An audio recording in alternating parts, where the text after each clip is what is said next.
the need to be heard and seen and bear witness to the values and solidarity with other people of goodwill. And I believe a new community of peacemakers and community builders will arise from that. And in my reading, I discovered a model for this that's close by.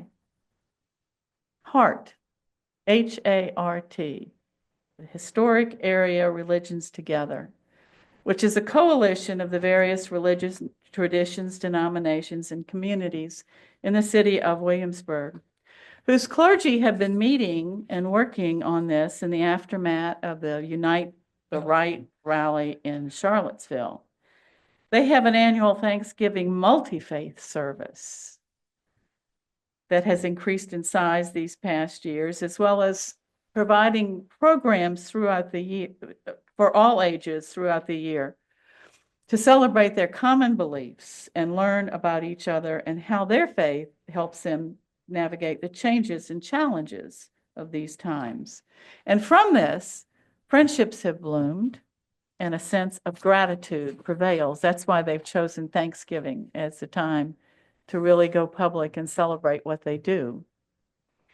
It was initiated by the local rabbi, Stephen Katz, who made a call to the rector of St. Martin's, which is the antithesis of Bruton Parish Church, politically and even in practice. And it has grown to encompass, listen to this list of people: the Jewish, Muslim, Unitarian, Buddhist, Roman Catholic, Greek Orthodox, Episcopal, Lutheran, Methodist, Latter-day Saints, the Friends, Christian Scientists, Presbyterian, Baptist, and many non-denominational congregations. And they are united in their aim to build relationships for the moral, ethical, and spiritual well-being of the historic triangle. Did you know that, Debbie? Have you gone to anything they've done? Let's go. Let's go. What life has taught me in my, well, I'm not going to say how many years, is that none of us is smarter than all of us. And the work to affect change is done one relationship at a time. I find it difficult to discount anyone who has told me their story or shared why they feel or think in a certain way. And in hospice, believe me, I meet every flavor of person and position and belief system and political thing. My sharing those things has maybe not changed anyone or anything, but it has given me the self-knowledge to apply these 4 questions from the Talmud and clarify where I am, what I have to offer, as well as the risk that I'm willing to take and why. Building a bigger table, staying in the room, sharing our joys and our sorrows can solve a lot of problems over time. I believe that this process, one-on-one or in small groups, can change communities, churches, and each of us in ways that will eventually offset the dark forces of our time as the arc of history bends more to justice, and it has to. And I do know it can change our hearts, open them, and we can become the places of hospitality and safety that we were meant to be for one another, enabling us with the wisdom and courage to become the loving agents of change this world so desperately needs. If you think your voice doesn't matter, or your postcard, or your letter, or your phone call, or your marching, joining a march. I spent the whole 80s marching. I marched for everything or against everything. I've been accused of being naive on much of this. And my inner mantra when sitting with someone who is angry, frightened, and filled with animosity and blame is, this person was created in the image of God. This person is beloved of God and wounded in some way. Help me to love him or her in a way that will bring some healing and some peace to this encounter. And strangely, for me, this works more often than not.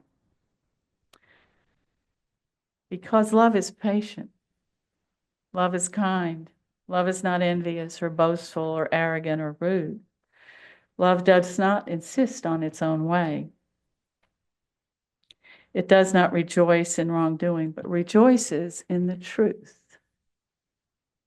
Love bears all things, believes all things, hopes all things, endures all things.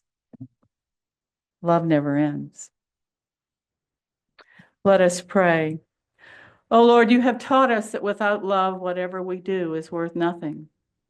Send your Holy Spirit and pour into our hearts your greatest gift, which is love, the true bond of peace and all virtue, without which whoever lives is accounted dead before you. Grant this for the sake of your creation and its health and well-being, as we strive to care for one another as brothers and sisters. Amen. You want to talk?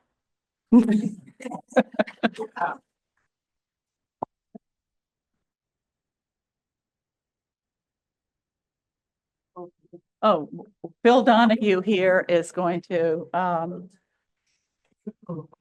run around with the microphone, and you can say whatever is on your heart. I would just ask that everyone wait until the microphone comes to you before you ask your question, or else people on Zoom won't hear. And everybody, please wave to Marley at some point. She's homesick still. Hi, Marley. Hi, Marley, wherever the camera is. Thank you, Kathy. I was raised Catholic, and so the piece that you used for the reading, I've heard bits and pieces of it, but to hear the whole thing, it was amazing. That's where my heart is these days. But I didn't come to it from a spiritual, well, I didn't imagine that it was a spiritual path. I did about 6 or 7 years of learning energy medicine, and the stuff that I learned while I was doing that brought me to this place.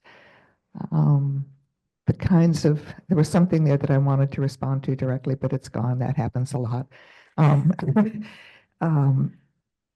But sending love, it's sometimes hard for me to feel, if I say it in my head, to feel I love you for whatever horrible things that I don't agree with that you're doing. But I can send love, universal love, to the persons and to the situation. I'm not much of a marcher, and I'm not much of other things, but I try to hold space for love and share it and send it out, create the ripples, keep them going. Thank you so much for your topic. Thank you. I just wanted to kind of put a ditto on what she was saying. I have had a real struggle all the time recognizing the spark of I'm sorry, spirituality in some people. But what you said earlier in your speech about I don't remember quite how you put it, but recognizing that spark, however you put it, it kind of makes it easier for me, and I thank you. I think the important first step is to behave with loving kindness. I don't think love is immediate. But as a practice of being with other people, I think the love comes later. I think it grows.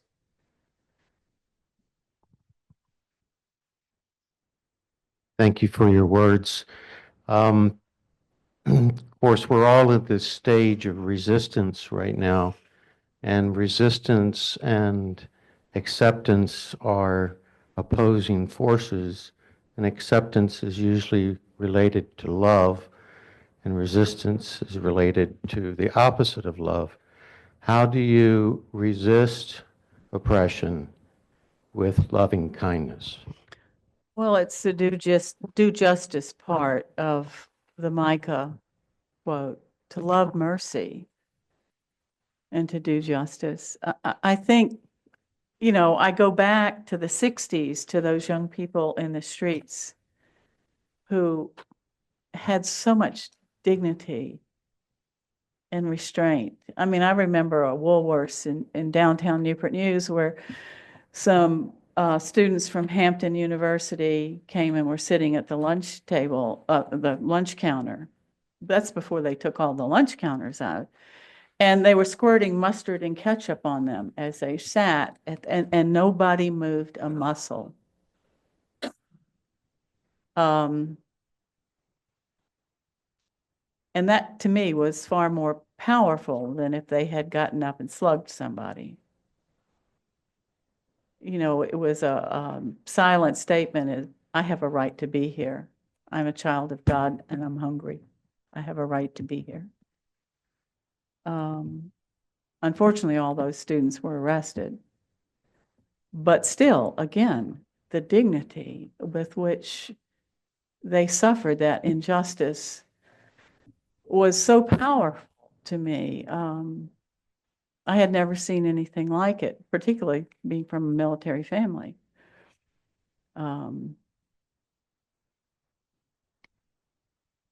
I think we can oppose injustice without violating our covenant to act with loving kindness. Because the question is, what's the right thing to do? And what's the loving thing to do? And I don't think it's the loving thing to support what's going on right now in our country. I've looked into Finland. It's supposed to be the happiest country in the world, but it's so cold and dark. Kathy, thanks. That was really, really great, very thought-provoking. Just one quick point on 501c3 and the role of churches. Basically, the IRS has taken the position that a minister can say whatever they want to from the pulpit, so you're not going to trouble there. If we were to start handing out campaign literature or organizing marches for a particular candidate or inviting a candidate to speak right before the election, Yeah, but clearly to get out the vote, that then we would run afoul of that. Otherwise, you know, anybody can say what they want to from the pulpit. Probably the constraint there is how many people are you going to make mad in the fellowship? You know, it's not the IRS is not going to be the problem. I had sort of the same question that Betty did. That there is a problem of being too passive and call that loving, but love shades into passivity. And it's hard to be angry and outraged and still stay loving. I mean, I think that's really the tension. I think Chuck Schumer ran into that last week. Yeah, he you know? did, poor guy. And so where we're going to go as a country, I totally agree. We have to stay focused on loving other people as human beings. But, you know, it's going to take some anger and outrage to get through this. And how we strike that balance, maybe we're going to need some guidance from the smartest people around. Well, I think if each community in some way acts on what Williamsburg is doing right now, we will become stronger communities and a more credible voice, because we're not just representing one demographic group. I think it's just really important. If you have people who disagree on much, agreeing on some important things, it carries a lot of weight.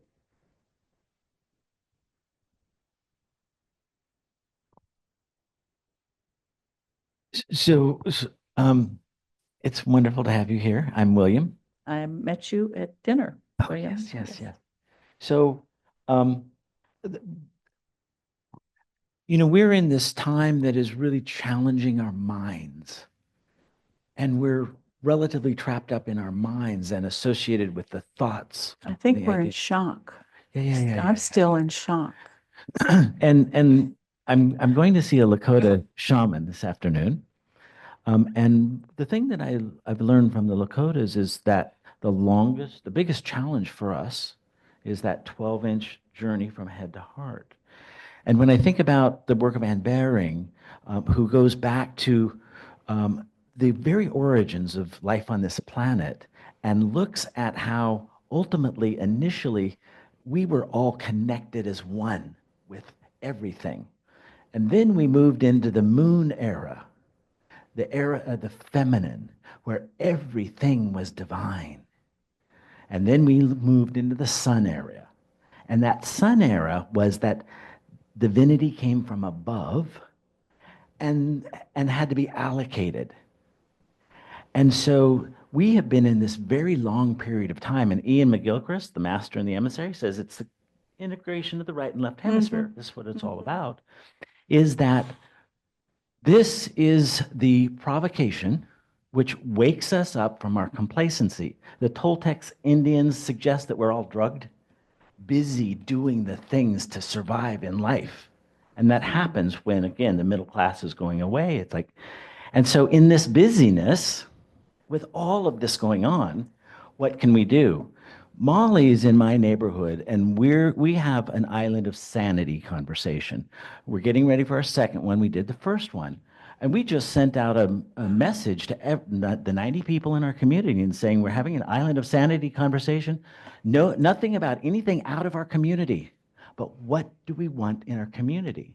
And to me, I'm a Kabbalist. I just got back from Lodge, and our teacher said, stay within a mile of your life. Pay attention to that. It's so easy for our mind to get attracted to the phenomena that we can't do anything about. But what can we do here? What can we do with our family, our community, within the other churches in our area? Right. And so we can get really distracted, and there's a bunch of distraction intentionally occurring in this country. And how can we focus on what's really important? And what's really important is what you spoke about today, which is what Jesus talked about. And this is another opportunity for us to be courageous, not get distracted, and really focus on how do we love. Yeah, strong communities can overturn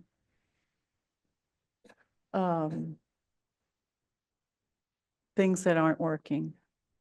Yeah.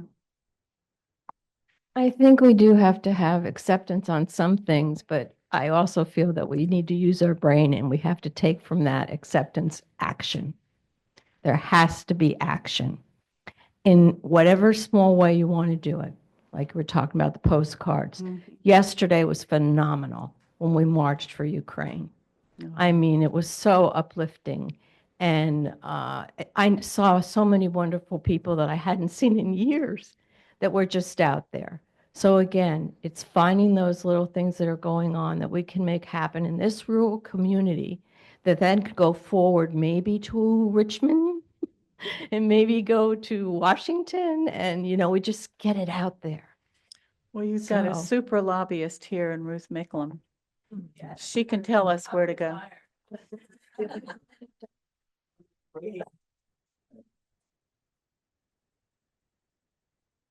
You know where to go, though.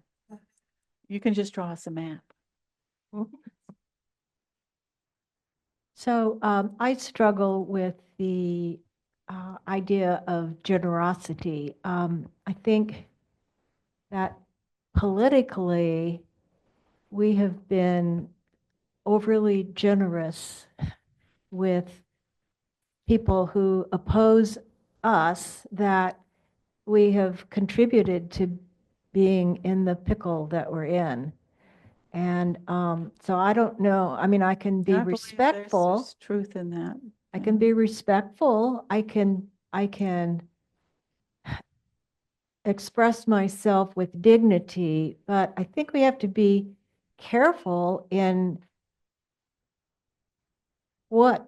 how we share our generosity. I mean, if I even look at my business if I am over generous, which I have been in so many ways, giving back to the community, that I'm in a pickle with the question of how will my business survive, and where do I have to have restraint in how I am being generous. So it's a conflict.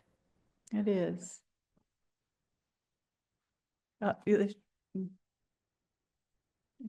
So we had an earlier question of how do I be resistance and be accepting at the same time? From a naturalist viewpoint, I think of invasive plants, invasive animals, that if we let them keep going, they get rid of the native things. So when we go out, we do invasive plant removal, we're actually helping the environment, even though we love all plants and we love all bugs and we love all, we love all animals. There's some things, sometimes you have to get rid of the invasives to let the natives grow. So you can look at that you're getting rid of the bad things, or even you weed your garden, you decide what stays, what goes. But on the other side of that too, what are you fertilizing? We can fertilize the causes that we like with our money or with our time or with other efforts. So that's my naturalist perspective on that. Thank you. That's an interesting metaphor. I think we're going to have to give Charlene the last word because we're running But way over. This gentleman in the back has had his hand Okay, up sure. so This will long. be the last word. And of course, Kathy is going to be here for coffee hour refreshments. So any questions or comments that you didn't get to make, you can do then.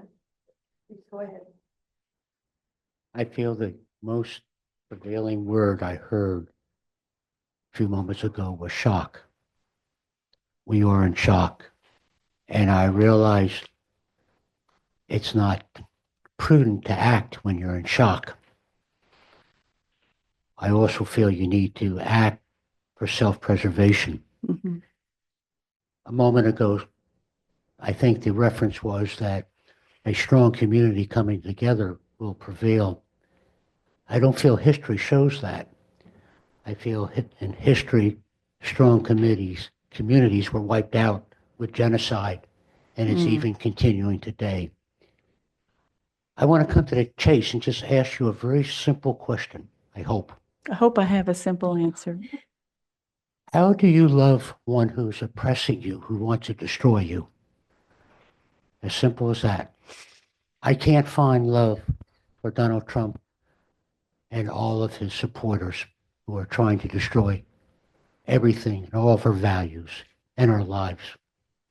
Well, I think Donald Trump's problem is his mother didn't love him or something. I don't know. I have loved people who have destroyed parts of me. And the only thing I knew to do was to